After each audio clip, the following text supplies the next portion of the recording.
Hello everyone, JEE 2024 का एक question देखते हैं। तो यहाँ पर हमें एक सेकंड्स पेंडुलम दिया है। सेकंड्स पेंडुलम का जो लेंथ है वो पूछा है हमसे जब हम उस पेंडुलम को एक सर्टेन हाइट पे लेके जाते हैं जो कि ट्वाइस है अर्थ के रेडियस का। तो हमें उस सेकंड पेंडुलम का लेंथ रखना क्या है वो हमसे पूछा है। तो पेंडुलम के टाइम पीरियड का फॉर्मूला हमें मालूम है विच इज 2π√L/g। अब सेकंड्स पेंडुलम होता क्या है कि एक ऐसा पेंडुलम जिसका पीरियड कितना हो 2 सेकंड्स। तो 2 सेकंड्स फॉर्मूले में रखेंगे तो जो हमारा लेंथ का फॉर्मूला बनता है वो है g/π²। अब ये जो फॉर्मूला है जो अभी हमने लिखा है ये सरफेस ऑफ अर्थ के लिए, that is acceleration due to gravity on the surface of earth. Okay, और क्वेश्चन में हमें सरफेस ऑफ अर्थ के लिए g का वैल्यू दिया π²। तो इसको सॉल्व करेंगे तो अप्रॉक्सीमेटली हमें 1 मीटर आंसर मिलेगा, बट हमें हाइट के लिए चाहिए।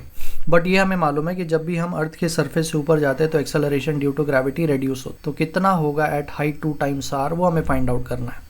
तो सबसे पहले देखेंगे कि acceleration due to gravity on the surface of earth होता कितना है। तो उसके लिए जो हम फॉर्मूला यूज करते हैं वो कुछ इस तरीके से है, जहाँ पर कैपिटल M स्टैंड करता है mass of the planet and R stands for the radius of planet. अब यही एक्सेलरेशन ड्यू टू ग्रेविटी हमें एक हाइट पे चाहिए विच इज 2 टाइम्स दी अर्थ। तो इसके लिए जो फॉर्मूला होगा कुछ इस तरीके से होगा। हमारा जो डिस्टेंस है सेंटर ऑफ अर्थ से वो है r+h, that is h basically height from the surface of अर्थ और r is the radius. But हमें h का वैल्यू दिया है 2 टाइम्स r, तो वो वहां पर हम रखेंगे और सॉल्व करने के बाद हमें जो g डैश का वैल्यू मिलता है at height h is gm/9 times r²। तो दोनों एक्सेलरेशन को कंपेयर करेंगे। कंपेयर करने के बाद जो हमें रिलेशन मिलता है वो ये है कि जो मॉडिफाइड एक्सेलरेशन है वो ओरिजिनल एक्सेलरेशन से 9 टाइम्स रिड्यूस हो जाएगा। अब हम अपने ओरिजिनल इक्वेशन पर रिटर्न करेंगे तो जो लेंथ ऑफ सेकंड पेंडुलम और हाइट 2r है वो कुछ इस तरीके से दिया जाता है, जिसमें से g डैश का वैल्यू हमने ढूंढ लिया है। तो वैल्यू पुट करने के बाद हमें आंसर मिलता है g/9π²। अब g का वैल्यू हमें क्वेश्चन में दिया है विच इज π²।